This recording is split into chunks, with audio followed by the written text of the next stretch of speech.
Hello, my beautiful friends. Welcome to Pain to Joy, episode 5. My name is Danielle Suddy, and I want to thank you from my whole heart for being here today. I will admit that I have overdone it a little bit personally and with the podcast, and just some really full moments in these last few days. And in order to keep the commitment to myself to release a podcast every Monday, this one might be short and sweet, and I had a moment of inspiration brought to me by a video clip from a podcast on Instagram. So a friend of mine, Carrie, who I met years ago in Positano on the Amalfi Coast in Italy. She and I still connect. She is such a beautiful soul. And I just happened to see something that she shared on her Instagram stories. And I clicked over. It's one of those where it's 2 minutes and 49 seconds. So you need to click over to watch the whole thing. And it was a podcast I've never seen. It was the video from it. The podcast is called Social Proof Podcast with David Shands. And he also has an Instagram handle, Sleep is for Suckers. Never seen him before, never heard of him before. And he was interviewing in episode number 449 of the Social Proof Podcast, a gentleman named Myron, who I've also never seen before, who he wrote in the podcast notes, is a master communicator and profound thinker who had quite an impact on his, David Shands' life.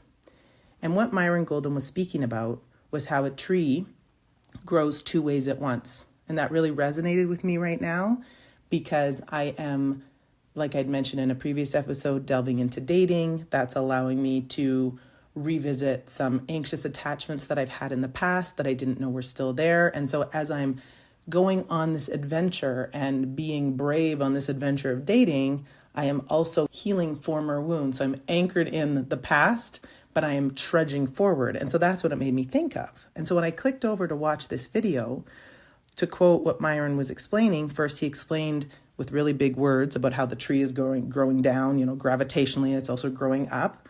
And then he was saying to David, he said, it's the work that you do in the dark and the damp that makes the work that you do that everybody sees in the light work. And that really resonated with me because so many people have been so kind and so loving and telling me that it's brave to put out a podcast. And oftentimes when I share online, the things that I'm sharing are the light. It's the light, but all of the light that I share has come from the dark.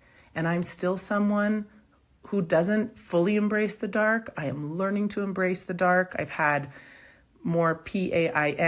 I had migraine after migraine last week, learning how to just be with it, take the medicine, move forward, and then acknowledging, like I said earlier in this episode, that I admit that I've overdone it. I admit that doing this podcast is a joy, and also I need to slow my roll. And I just think his quote about how what we see on social media, so many times we see someone sharing their light, we see someone in their best light, but that came from struggle oftentimes, and that came from a healing journey, and that came from deep, dark moments where someone maybe was on their own with deep anxiety or crying or in pain or reaching out to a friend for help. And I think it's really beautiful if we can remember that. Because when all we see is the shiny stuff, or the people we're following now are expert photographers now. There was a time when they weren't expert photographers.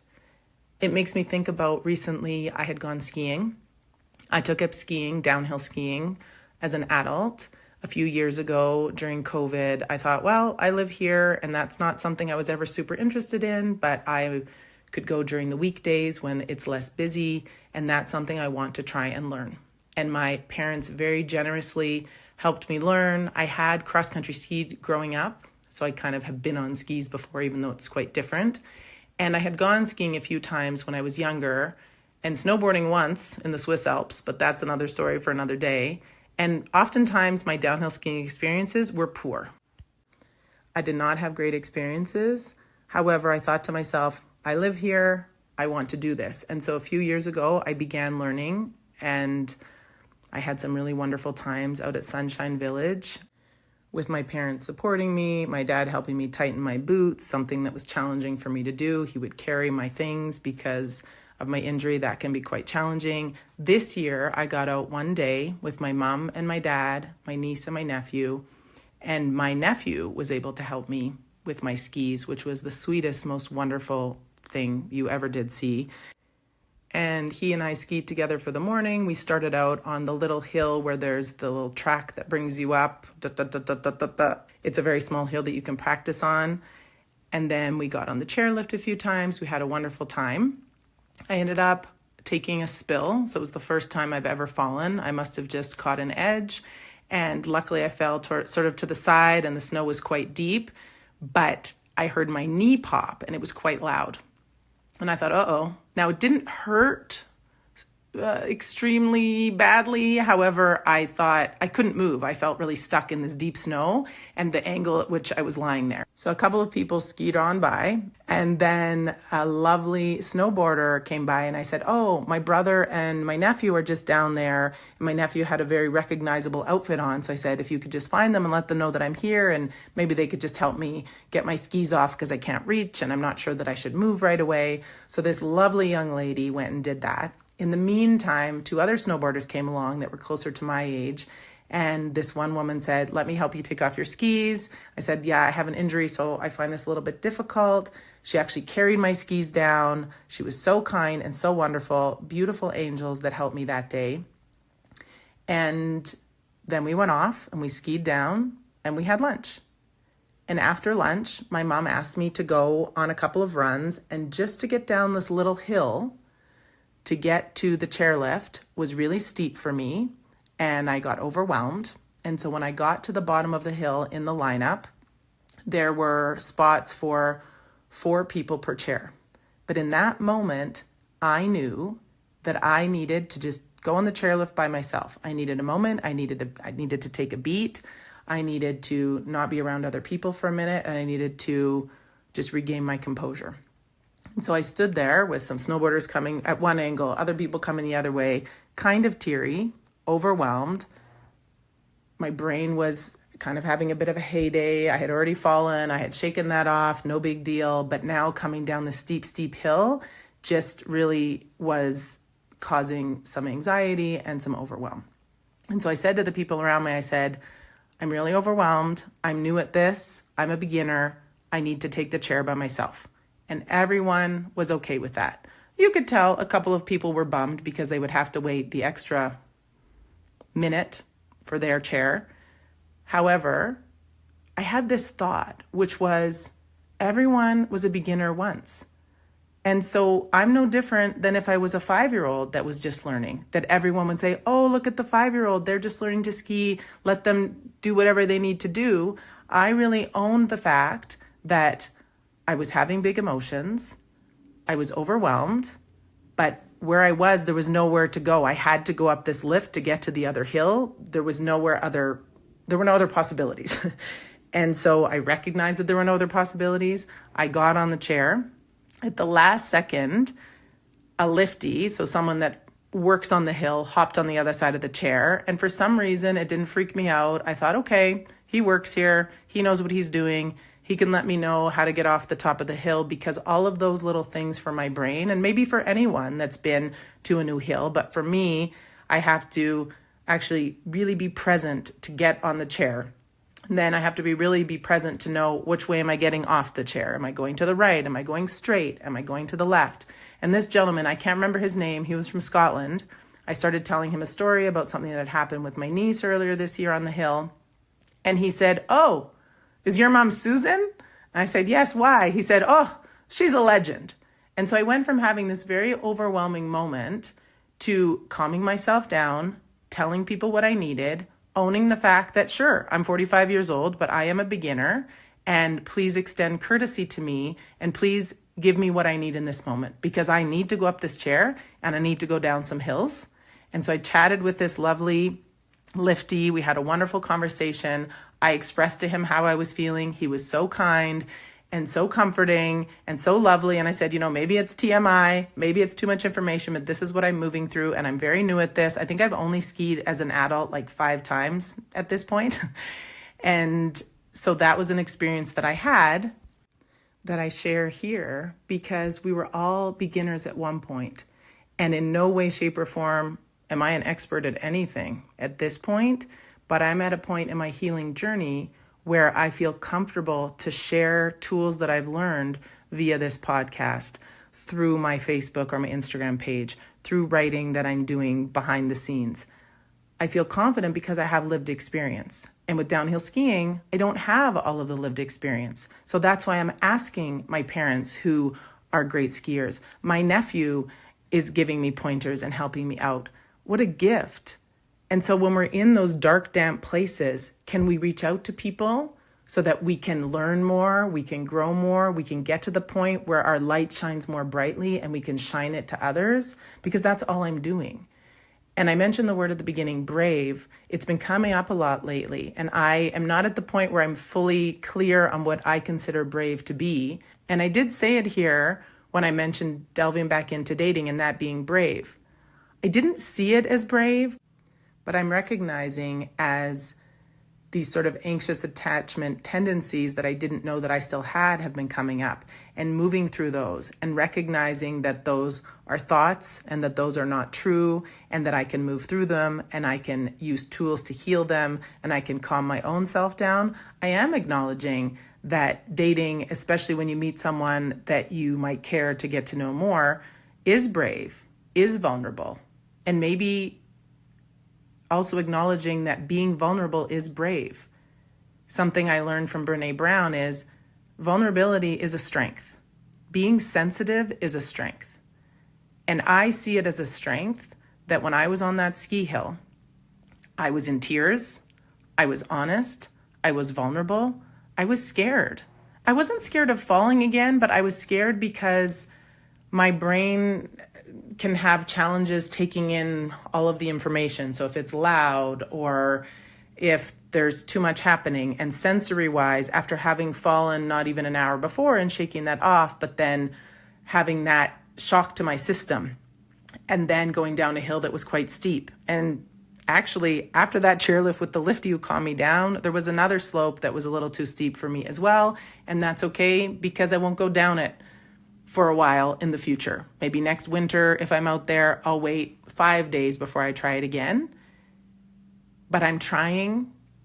And so if you're trying, if you're in that damp, dark place, you are still growing. If you are moving through uncomfortable things, you are growing. I see so many things about comfort zone, being out of the comfort zone. I saw a girl yesterday had posted a video about how she moved from London, England to Canada. It looks like she's somewhere near Vancouver, maybe in Vancouver. And she talked about leaving the place that she knew because there were things that she didn't like, and she ended up somewhere that she's not sure that she likes it. And is that a failure? No, that's not a failure. You'll never know if you don't try. You'll never know if you don't try. And so I am proud of myself for trying skiing. I'm proud of you for whatever new things you're trying. And I just think it's so important that we recognize and acknowledge that when we see people, whether they're celebrities or someone who's written a book or someone who's sharing their light and their brightest light, or people who are online on social media who are showing, they're putting their best foot forward and maybe not showing. And I admit, I have put myself out there in the last few years to say that I will share more of my dark. I will share more of the challenging moments, but I absolutely share more of the light moments, because I'm proud of myself, because I'm celebrating myself, because I think there might be value in that. But I keep learning that there is more value in the dark, that the dark is teaching me far more than the light ever could. Do I love a sunshiny day? Yes. Do I love joyful moments? Yes. But those joyful moments are so much more joyful after being in a period of dark, after moving through grief, after struggle, after pain, or PAIN, as I like to say. And so I just want to thank David Shands and Myron Golden. I want to thank my beautiful friend in Australia, Carrie. Thank you for putting up that video this morning. Thank you for sparking something in me to make a shorter, sweeter version of this podcast, because I do want to put out a podcast every week. And there was a part of me the last day or so that thought, you know what? My brain is very tired. I've been overwhelmed by some things happening in life. I'm coming back to myself. I'm coming back to the breath. I'm coming back to the present moment and reminding myself that in this moment, all is well.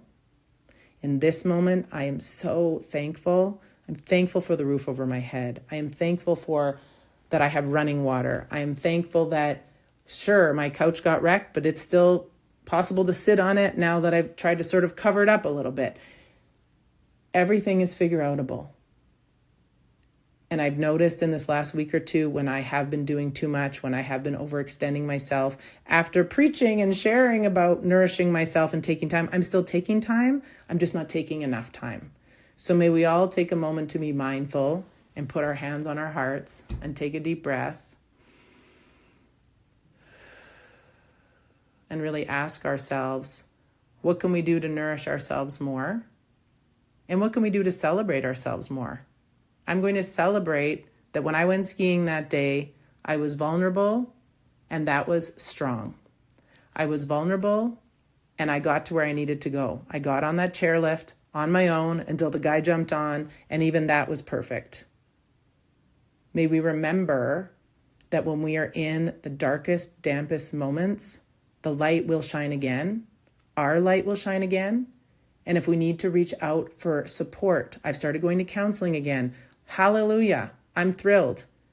I'm inviting other people that I know and love to do the same.